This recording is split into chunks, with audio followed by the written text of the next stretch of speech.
Penipu kelas kakap di zaman Soeharto bernama Cut Syahrafona. Perempuan asal Aceh ini tidak lulus SD, namun ia berhasil membohongi orang se-Indonesia dengan mengklaim janin yang ada di perutnya bisa bicara bahkan mengaji. Hebatnya, Wakil Presiden Adam Malik sampai mengundangnya ke istana dan menempelkan kupingnya ke perut Cut Syahra demi mendengarkan suara si janin.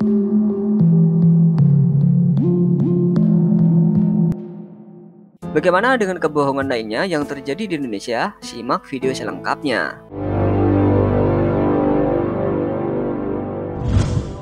Indonesian-born Rudi Kurniawan went from being a respected collector of fine wines to a criminal. His magic cellar turned out to be his kitchen, where FBI agents found a drawer full of fake wine labels and foil wrappers used to cover corks.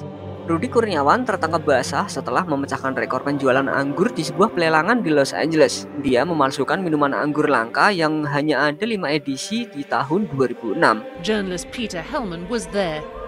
I went up to him and I said, "Hey Rudy, what was the story with these 22 lots of Ponceau that were withdrawn?" And he kind of shrugged his narrow little shoulders. He's a small guy and said, "Well, we try our best, but this is Burgundy and happens." Dalam vonisnya, Kurniawan diperintahkan untuk membayar 28,4 juta US dollar sebagai ganti rugi kepada 7 korban dan denda sebanyak 20 juta US dollar dalam bentuk properti. He was like the Gen X Great Gatsby.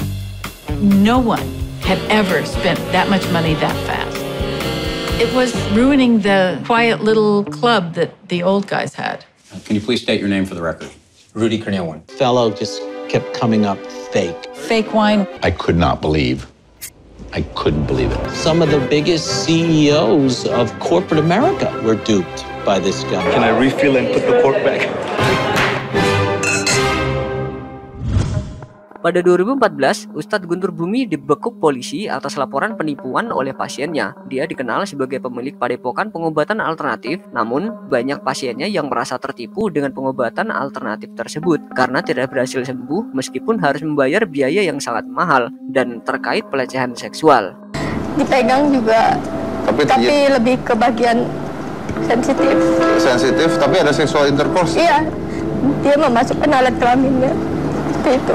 Dan aku lihat dia mau dibina sama MUI selama 6 bulan. Di situ terketuk hati saya untuk melapor. Karena ini sudah tidak bisa dibina lagi, tapi Bapak sudah harus dibinasakan gitu. Sepasang suami istri, Andika Surahman dan Anissa Desvitasari Hasibuan, pernah membuat heboh jagat maya. Pimpinan First Travel ini ditenggarai melakukan penipuan dengan tidak memberangkatkan 58.682 jamaah pergi umroh. Yang membuat warga heboh adalah dirinya kerap pamer kehidupan mewah di media sosial. Siti Nuraida Hasibuan, Anissa Hasibuan, dan Andika Surahman tiba di gedung Bareskrim Polri pada Kamis pagi. Mereka yang juga hadir di gedung yang sama meneriaki ketiga tersangka untuk meminta pertanggungjawaban.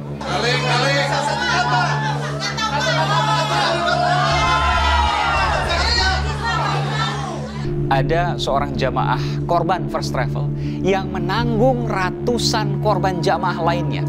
Saat ini melanjutkan hidup dengan berjualan makanan ala kadarnya seperti ini. Nasi kuning, nasi ulam, dan aneka makanan ringan. Kasus investasi bermasalah kembali memakan korban. Bos perusahaan Cipaganti Adianto Setiabudi divonis 18 tahun penjara karena telah melakukan upaya penipuan terhadap 20.000 nasabahnya. Menurut majelis hakim, jajaran direksi Cipaganti mengumpulkan dana para nasabah untuk membesarkan perusahaannya. Ditambah lagi, tidak memiliki izin sebagai perusahaan penghimpun dana dari mitra. Cipaganti sebelumnya telah melakukan penghimpunan dana masyarakat lewat Koperasi Cipaganti Karya Guna. Seperti kasus investasi bermasalah sebelumnya, nasabah dipastikan kesulitan untuk mendapatkan dananya kembali. Edi Tansil pernah menggasak uang negara sebesar 1,3 triliun rupiah pada dekade terakhir pemerintahan Soeharto.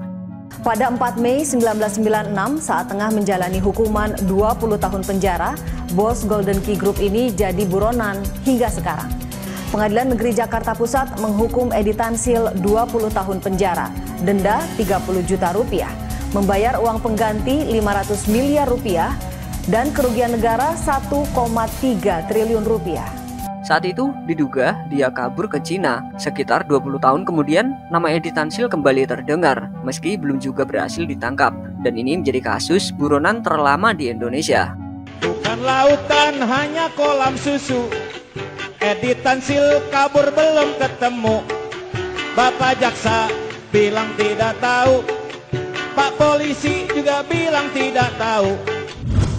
Ketika zaman Presiden Soekarno, pasangan Idrus dan Markonah mengaku sebagai raja suku anak dalam di Jambi yang memimpin kerajaan bagian dari kekuasaan Sriwijaya. Mereka pun diundang ke Istana Negara dan dibiayai untuk berkeliling ke berbagai kota-kota di Jawa. Tetapi akhirnya diketahui kalau Idrus hanyalah seorang teman dari seorang tukang becak dan Markonah adalah wanita tunasusila. Dwi Hartanto, mahasiswa doktoral di Belanda, pernah disebut sebagai penerus Habibie terkait kejeniusan dan keahlian di bidang teknologi serta kedirgantaraan. Dia pernah diundang di forum yang dihadiri lebih dari 40 ilmuwan Indonesia. Kebohongan terbesarnya adalah mampu mengalahkan peneliti NASA, merancang satelit dan roket, mendapat beasiswa S2 serta lulusan Universitas Tokyo. Saya kurang lebih 7 tahun di sini. 7 tahun? Iya. Memulai dari Anda mengambil master? Ya. Mengambil master, PhD. Sekarang lagi postdoktoral di sini. Postdoktoral. Ya, asisten profesor. Sekarang asisten profesor. Mostly seputar domain riset saya di roket teknologi dan satellite development. Jadi seputaran bikin roket dan satelit. Membuat roket dan satelit. Ya. Mereka membiarkan seorang Indonesia, asisten profesor dari Indonesia untuk menangani proyek yang sangat penting dan strategis ini. Kalau Mas Dwi punya kesalahan, semoga orang-orang Indonesia maafkan semua. Negara-negara yang mana yang ditempati mau maafkan bahwa ada kesalahannya anak saya. Dimas Kanjeng taat pribadi sempat viral karena video penggandaan uangnya. Lagi-lagi, video pimpinan Padepokan Dimas Kanjeng taat pribadi keluarkan uang dari balik badannya beredar di sosial media.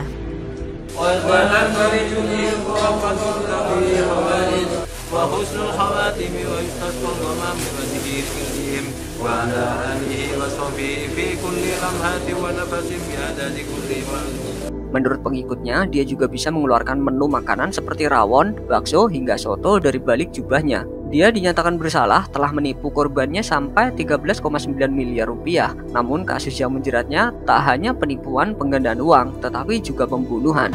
Pokoknya semua yang saya rugikan saya kembalikan, ya. Jangan 7 orang maha guru Padepokan Dimas Kanjeng yang diperlihatkan Polda Jawa Timur kepada publik berperan sebagai guru spiritual serta memiliki kesaktian. Dari hasil pemeriksaan polisi, ke-7 maha guru memiliki beragam pekerjaan dan latar belakang yang berbeda seperti pemulung, pengemis, hingga buruh bangunan. Meskipun majelis hakim memutuskan taat pribadi bersalah, hakim menjatuhkan vonis 0 tahun kepada Dimas Kanjeng. Mungkin ini terdengar kontroversial, namun Muhammad Yamin bisa jadi adalah seorang penipu terbesar yang punya cita-cita mulia untuk konsep kesatuan Indonesia. Dalam bukunya yang berjudul Gajah Mada, dia melampirkan secarik peta wilayah Nusantara yang terbentang dari Sabang sampai Merauke, dari timur sampai ke Talaut. Padahal sebenarnya itu hanyalah wilayah Mitra Satata, alias sahabat setara yang tak pernah bisa dikuasai Majapahit.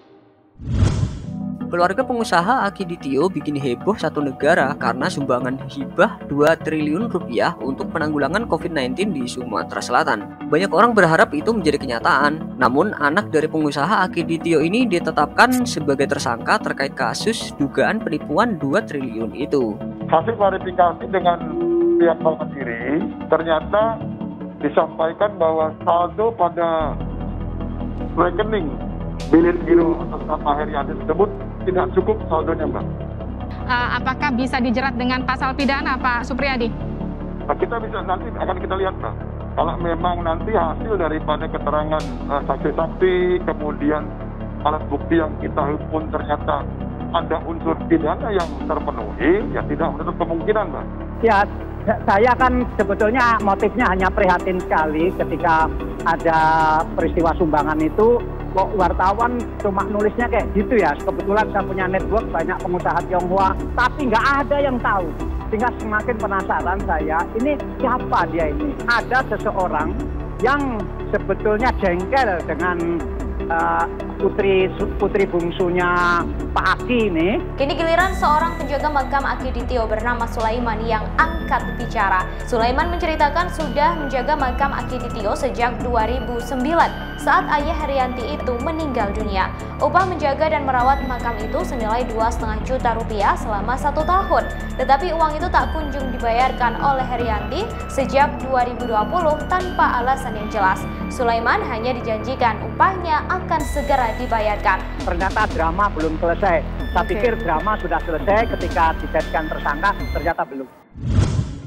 Foto Ratna Sarumpait dengan muka yang bengkak berhasil menipu warga Indonesia di media sosial. Bahkan tokoh sekelas Amin Rais dan Prabowo Subianto dengan mudah ditipu dan malah membenarkan kabar bahwa luka itu disebabkan dibanting oleh orang yang tidak dikenal. Padahal itu adalah hasil sedot lemak di sebuah rumah sakit bedah plastik.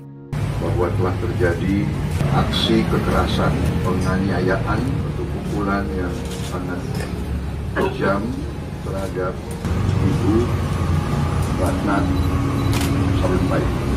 Saksi Said Iqbal datang ke rumah terdakwa.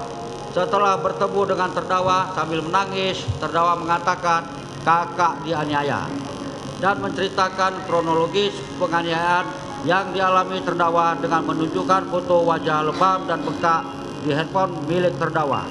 Itu sebuah perbuatan yang salah. Dan saya tidak punya jawaban bagaimana mengatasi kebohongan kecuali mengakui. Aku juga meminta maaf pada semua pihak. Kali ini saya pencipta hoax terbaik ternyata. Salman Nuryanto merupakan pimpinan KSP Pandawa Group, yaitu usaha investasi yang menjanjikan bunga 10% setiap bulan kepada setiap investor. Namun Salman diduga telah melarikan dana 2.900 nasabahnya. Nilai kerugian dari investor para korban pun mencapai sekitar 3 triliun rupiah. Kini keempat tersangka yang telah diamankan terancam pidana 20 tahun penjara karena melanggar pasal tentang penipuan, penggelapan, perbankan, perdagangan, serta tindak pidana pencucian uang. Kalau sekarang banyak yang bilang Pak Nuryanto itu penipu. Sampai detik ini juga Mbak, hati saya itu nggak pernah ada duduk, apa merasa gimana, ada yang nanya Pak Yanto di luaran begini-begini. Tapi saya itu jiwanya masih tenang, masih begini, nggak merasa kayak gimana-gimana karena jiwa saya itu nggak merasa yang pakai uang itu Mbak. Kalau masalah dosa udah pasti itu saya dibilang yang punya dosa paling banyak. Wanita asal Kediri, Azura Luna, yang bernama asli Enjang Widi Palupi, berpura-pura menjadi sosialita di Hong Kong dan kemudian diketahui telah menipu sejumlah orang di beberapa negara. Korbannya kehilangan uang mencapai miliaran rupiah. Padahal menurut pengakuan temannya, dia juga sering membeli barang dan meminta harga teman. Hargobin Tahil Ramani, pria asal Indonesia keturunan India yang mendapat julukan Ratu Penipu Hollywood, berhasil menipu banyak pekerja lepas di Hollywood dengan suara wanita. Ia menipu korban-korbannya dengan menjanjikan proyek film besar di Indonesia dengan cara meminta terlebih dahulu uang akomodasi dan transportasi yang totalnya lebih dari 1 juta US dollar. Bahkan dia diburu FBI sejak tahun 2007 karena meneror kedubes Amerika Serikat akan adanya ledakan bom.